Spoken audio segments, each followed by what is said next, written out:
Hey, True Believers, Englentine here with a review of Deathbringer. It's a batch of reviews like I normally do, so after this, also, there's an independent comic book review of Something is Killing the Children #3 and the Dollhouse Family #1 from DC Comics.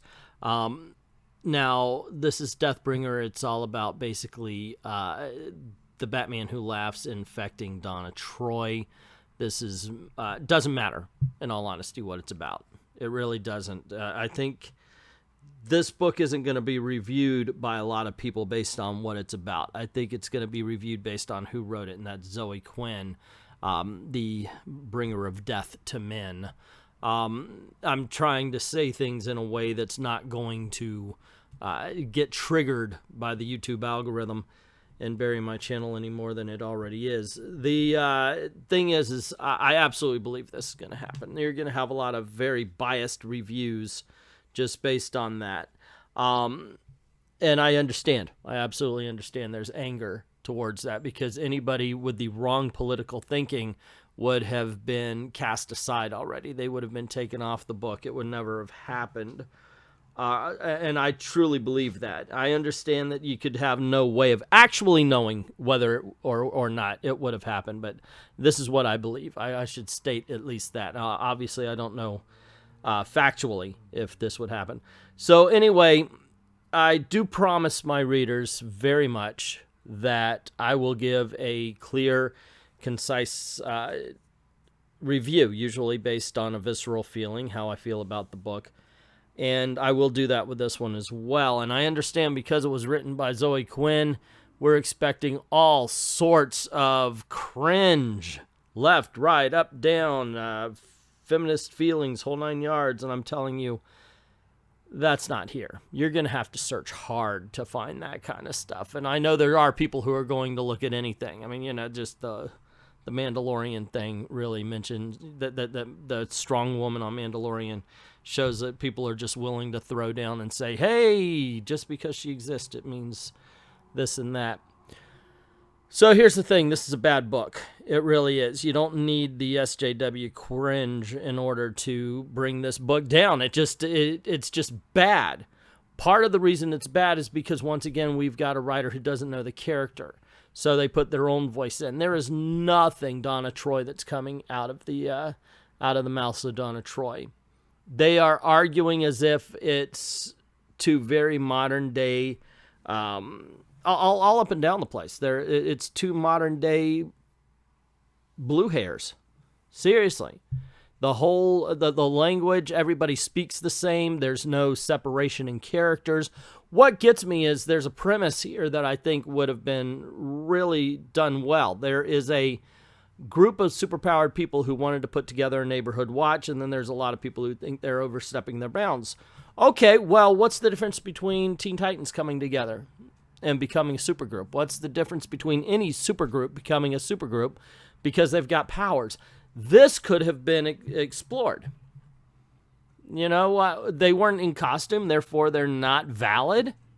That's the story here.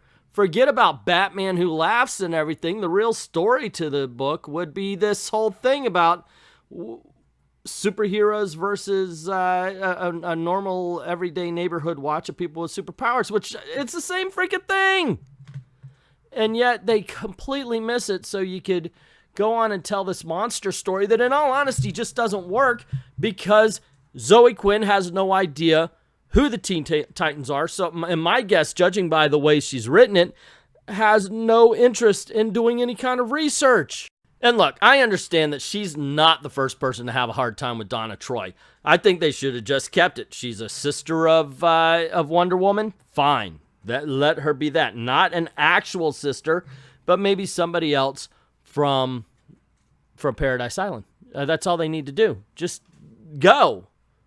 But they kept trying to mess her, you know, oh, we got a writer like this, we got a writer like that, blah, blah, blah. If you're not going to keep that, keep the Who is Donna Troy story from the old Teen Titans.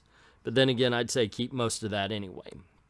Anywho, going over this story once again, you get just tons and tons of inane dialogue. And by that, I mean it really has no weight and no impact to this particular story. I wish I could tell you different. I wish I could say, oh my gosh, she pulled it off. She made a book that's so freaking amazing. No. She didn't. It's weak sauce. It's not good. And I'm incredibly disappointed with this book. And I had low expectations. I was one of the ones that were calling it, holy crap, they're going to let Zoe Quinn write this book? I can't even freaking believe it. I'm one of those.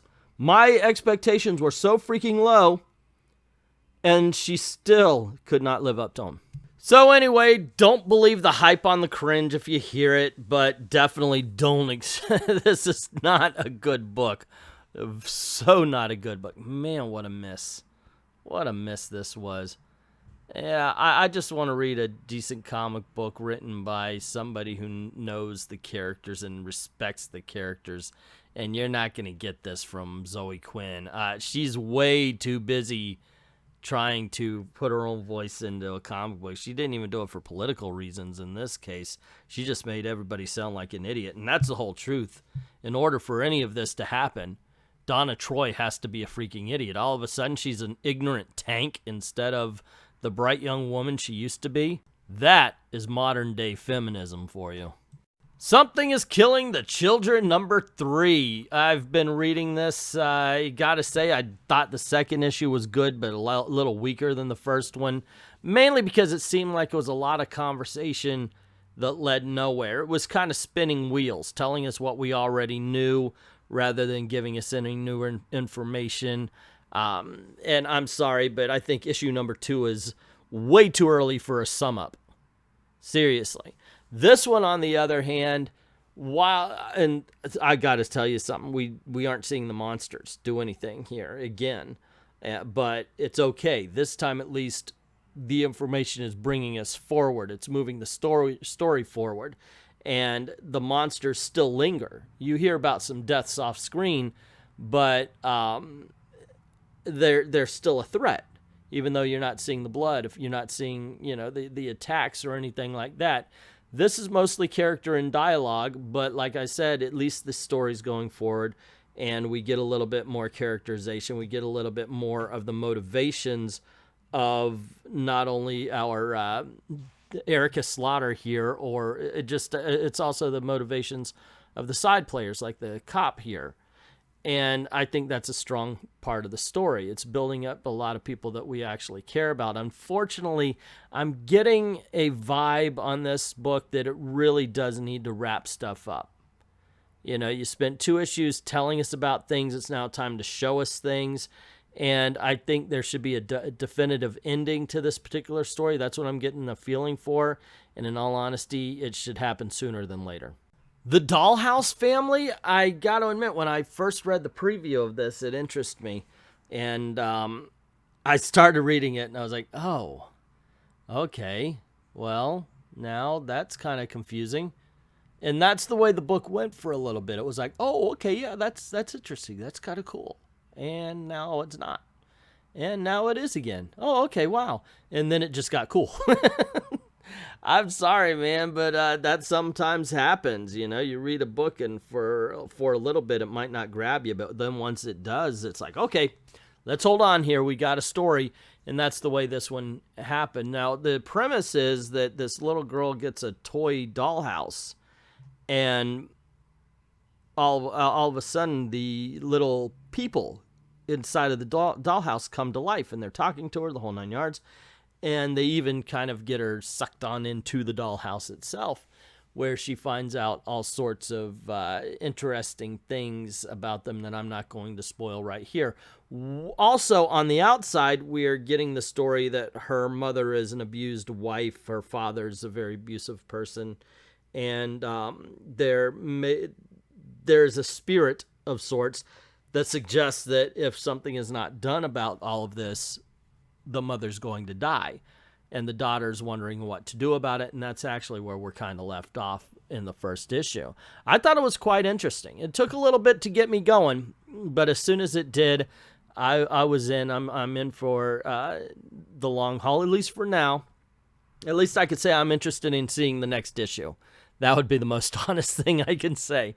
And we'll take it one issue at a time here, because there are some weaknesses to the story. I like the art. It fits the story. It reminds me of early Vertigo. And if this is the way we're going to go, if this is the new Vertigo right here, okay, I'm in. Yeah, I mean, heck, even Vertigo whiffed a couple before it got going.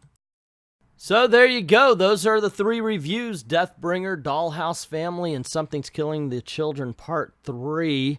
I have to say, in all honesty, I think Something Killing the Children number 3 is the big winner, and then Dollhouse, and then Deathbringer. That's my opinion, though. If you've read these, by all means, let me know what you think in the comments below. Don't forget to click like, share, subscribe, and ring that notification bell. Make sure that your notifications are on all so you don't miss anything. Cool things happen around these parts. Alrighty. Now, here's the thing. If you don't mind helping out the channel, help me keep making videos, by all means, go on over to Ko-Fi or to Patreon. Drop $1 in the till. It's getting a little tight here, and I don't know if I could do this for much longer. Description, the link's in the description below. You can even commission a video on Ko-Fi. I do appreciate everybody who's already done that, and to everyone, all of whom I've called the true believers, thank you very, very much for watching.